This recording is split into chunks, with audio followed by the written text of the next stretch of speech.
আসসালামু আলাইকুম, সবাই কেমন আছেন? আমি শরীফুল ইসলাম কথা বলতেছি সার্বিয়া থেকে। তো আমি আসলে দেশে গিয়েছিলাম, অনেকেই জানেন। পরবর্তীতে আমি আবার সার্বিয়াতে আসছি। সো আসলে ব্যস্ততার কারণে আপনাদেরকে আসলে কোনো আপডেট দিতে পারতেছি না। তো আমি আজকে একটা গুরুত্বপূর্ণ বিষয় শেয়ার করব, সেটা হচ্ছে বর্তমানে সার্বিয়ার এয়ারপোর্টের অবস্থা কেমন। যেহেতু আমি রিসেন্টলি সার্বিয়াতে ঢুকছি, সো আমি কেমনটা ফেস করছি এই বিষয়টা শেয়ার করব।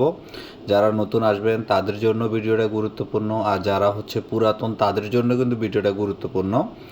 তারপরেও পুরাতনদের চেয়ে নতুনদের হচ্ছে বেশি বিষয়টা জানা উচিত। সো এই জন্য সবাই ভিডিওটা শেয়ার করে দিবেন, যেন যারা সার্বিয়া যাত্রী আছে, ভাইরা আসছে, যারা আসতে চাচ্ছে বা যারা ভিসা পাচ্ছে, যারা এখন ঢুকবে সার্বিয়াতে, তাদের জন্য এটা হেল্পফুল হবে। যে বিষয়টা আমি বলবো সেটা হচ্ছে বর্তমানে সার্বিয়ার এয়ারপোর্টে যখন আপনি আসবেন, বিমান থেকে নামার পরেই কিন্তু আপনি যখনই এয়ারপোর্টের ভিতরে ঢুকবেন, তখনই কিন্তু প্রথমেই তিনজন বা চারজন পুলিশ অফিসার দাঁড়িয়ে থাকে। ওনারা হচ্ছে আপনাদের পেপারস চেক করবে। যদিও এটা আমি যখন প্রথমবার আসছিলাম তখন এটা আমি দেখি নাই, এই প্রথম আমি এটা দেখছি। জানি না এটা কবে থেকে এটা শুরু হয়েছে। তো যতটুকু আমি বুঝতে পারতেছি বর্তমানে একটু কড়াকড়ি বেশি। সো সবাই একটু এই বিষয়গুলো খেয়াল রাখবেন। তো বিমান থেকে নামার পরে আমি হচ্ছে যখন এয়ারপোর্টে ঢুকছি, তখনই হচ্ছে চারজন পুলিশ অফিসার দাঁড়াই ছিল। তারা হচ্ছে আমি যেহেতু পিছনে ছিলাম, সামনে অনেকেই ছিল, তো সবার পেপারস চেক করতেছিল। সে বিদেশি হোক, ফরেনার হোক, তাদের দেশের হোক, সবারই পাসপোর্ট চেক করতেছে, এভরিথিং চেক করতেছে। তো তিন চারজন ইন্ডিয়ান, বাংলাদেশি আমি পাই নাই আমার সাথে। তিন চারজন ইন্ডিয়ান হচ্ছে যখনই ওদের পাসপোর্ট জমা দিছে, দেখাচ্ছিল ইমিগ্রেশন পুলিশ অফিসারকে, তখনই তাদেরকে তাদের কোম্পানির নাম, কোন জায়গাতে আসছে, এগুলো জিজ্ঞেস করছে। কিন্তু তারা কোনো কিছুই বলতে পারে নাই। তাদের কিন্তু টিআরসিও ছিল, টিআরসি থাকা সত্ত্বেও তাদেরকে এভরিথিং জিজ্ঞেস করছে, কোথায় আসছে, কোন কোম্পানিতে যাচ্ছে। তারা কোনো কিছুই বলতে পারতেছিল না। পরবর্তী তাদেরকে আলাদা একটা সাইডে নিয়ে গেছে, এবং আমি আমার পাসপোর্ট শো করি এবং আমার টিআরসি শো করি। শো করার সাথে সাথে আমাকে জিজ্ঞেস করছে, আপনি তুমি কোথায় যাচ্ছ, কোন কোম্পানি যাচ্ছ। তা আমি আমার ডিটেল সব কিছু ক্লিয়ার করে বলছি। পরবর্তীতে আমাকে তারা ছেড়ে দেয়। আমি ছেড়ে দেওয়ার পরে আমি ইমিগ্রেশনে যাই। ইমিগ্রেশনে যাওয়ার পরে আমি আমার পাসপোর্ট প্রথমে দেই, তারপর হচ্ছে আমার টিআরসি কার্ড দেই। তারপরে আমাকে তারা আবারও প্রশ্ন করে যে তুমি কোথায় আসছো, কোন কোম্পানিতে যাচ্ছ। তা আমি আমার ডিটেল সব কিছু বলছি, যে আমি অনেক আগে সার্বিয়াতে আসছি। তারাও অলরেডি দেখতে পারছে, যেহেতু আমার ভিসা লাগানো ছিল, আমি এই কোম্পানিতে জব করি।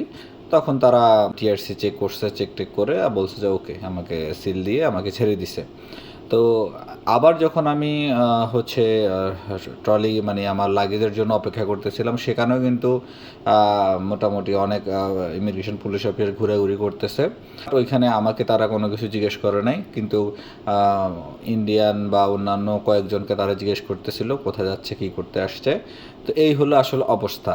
তো এই জন্য এখন যারা বর্তমানে নতুন আসবেন, তারা অবশ্যই কিছু বিষয় আপনারা ক্লিয়ার হয়ে আসবেন। সেটা হচ্ছে আপনাদের আসার সময় অবশ্যই কোম্পানির নাম, কোম্পানি কোন সিটিতে অবস্থিত, কী কাজ করতে আসছেন, হ্যাঁ, এই ব্যাপারগুলো একটু ক্লিয়ার হবেন। আর অবশ্যই আপনারা সাথে আপনাদের ওয়ার্ক পারমিট, আপনাদের কন্ট্রাক্ট পেপার, এই যে দুইটা জিনিস মাস্ট বি আপনারা সাথে রাখবেন। কোনোভাবেই যেন এই দুইটা জিনিস ভুল না হয়। এই দুইটা জিনিস অবশ্যই তারা চাইবে এবং চেক করবে, ঠিক আছে? তো এবং আপনারা যে কোম্পানির কাছে আসতেছেন, ওই কোম্পানির প্রয়োজনে প্রতিনিধি যে তার ফোন নাম্বার বা এইগুলো আপনারা কালেক্ট করে রাখবেন। অনেক সময় আপনারা যদি সব কিছু ক্লিয়ারলি বুঝাতে না পারেন, তারা হচ্ছে ওনাদের সাথে যোগাযোগ করবে। সো এই ব্যাপারগুলো কেয়ারফুল থাকবেন।